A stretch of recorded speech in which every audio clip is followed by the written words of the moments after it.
ಎರಡನೇದಾಗಿ ನೋಡಿ ವೀಕ್ಷಕರೇ, ಇಲ್ಲೊಂದಿದೆ ನೋಡಿ ವೀಕ್ಷಕರೇ, ಇಲ್ಲಿ ಇದು ತುಂಬ ತುಂಬ ತುಂಬ ಈ ಪ್ರಪಂಚದಲ್ಲೇ ಪ್ರಸಿದ್ಧವಾಗಿರ್ತಕ್ಕಂಥದ್ದು ಇದು. ಈ ಪ್ರಪಂಚದಲ್ಲೇ ಪ್ರಸಿದ್ಧಿಯಾಗಿರ್ತಕ್ಕಂಥ ಇದು ಚಕ್ರವರ್ತಿಗಳು ಅವರೇ ಇದು ಉಲ್ಲೇಖನ ಮಾಡಿರ್ತಕ್ಕಂಥದ್ದು. ಇದು ಆಯುರ್ವೇದನ ನಮ್ಮ ಪ್ರಪಂಚಕ್ಕೆ ಯಾವಾಗ ಬಂತು ಆವತ್ತೇ ಉಲ್ಲೇಖನ ಆಗಿದೆ. ಇದರ ಹೆಸರೇನು? ಇಸಮದಾರಿ ಸೊಪ್ಪು. ಈ ಇಸಮದಾರಿ ಸೊಪ್ಪು ಅಂತಕ್ಕಂಥದ್ದನ್ನು ಇದನ್ನು ಬೆಳಗ್ಗೆ ಎದ್ದು ಅಷ್ಟೇ ಒಂದು 10 ಗ್ರಾಮ್ ಸೊಪ್ಪನ್ನು ಕಿತ್ತು ಆ ಸೊಪ್ಪನ್ನ ಜಜ್ಜಿ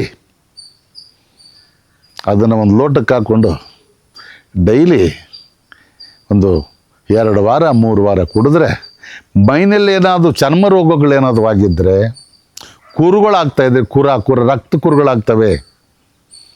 ರಕ್ತ ಕುರುಗಳು ಅಲ್ಲೆಲ್ಲ ರಕ್ತ ಕೆಟ್ಟೋಗಿರೋದು ರಕ್ತ ಕುರುಗಳು ಸ್ಟಾರ್ಟ್ ಆಗ್ತವೆ. ಆ ಕುರುಗಳಿಗೆ ಇದು ರಾಮಬಾಣ.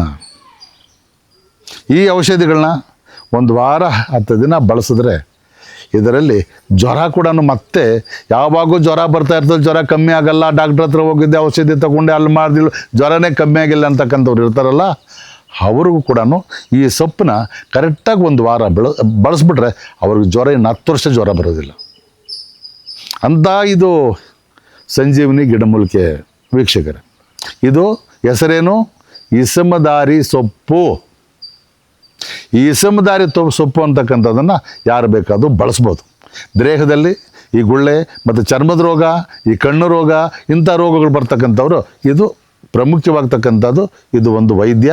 ಇದು ಹಿಂದೇನೆ ಚಕ್ರಾದಿಗಳು ಹೇಳಿರ್ತಕ್ಕಂಥ ಈ ಗಿಡಮೂಲಿಕೆ ಕಂಡಿರ್ತಕ್ಕಂಥ ವ್ಯಕ್ತಿಗಳು ಅವರೇ ಬರೆದಿರ್ತಕ್ಕಂಥ ಉಲ್ಲೇಖನವಾಗಿದೆ. ಇದನ್ನು ಸಂಪೂರ್ಣವಾಗಿ 1 ವಾರ ಬಳಸಿದ್ರು ಕೂಡ ನಮ್ಮ ದೇಹದಲ್ಲಿರ್ತಕ್ಕಂಥ ಅಲ್ವೇ ವ್ಯಾಧಿಗಳು ಇದನ್ನು ನಾಶ ಆಗ್ತಕ್ಕಂಥ ಶಕ್ತಿ ಇದರೊಳಗಿದೆ ವೀಕ್ಷಕರೇ. ಇದು ನಿಮ್ಗೆ ಗೊತ್ತಾಗಲಿಲ್ಲ ವೀಕ್ಷಕರೇ, ಬನ್ನಿ ನಮ್ಮ ವೈದ್ಯ ಲೋಕಕ್ಕೆ ನಾವೆಲ್ಲ ನಿಮಗೆ ಇದನ್ನು ನಾವು ನಿಮಗೆ ಮನವರಿಕೆಗಳನ್ನ ಮಾಡಿಕೊಡ್ತೀವಿ ವೀಕ್ಷಕರೇ.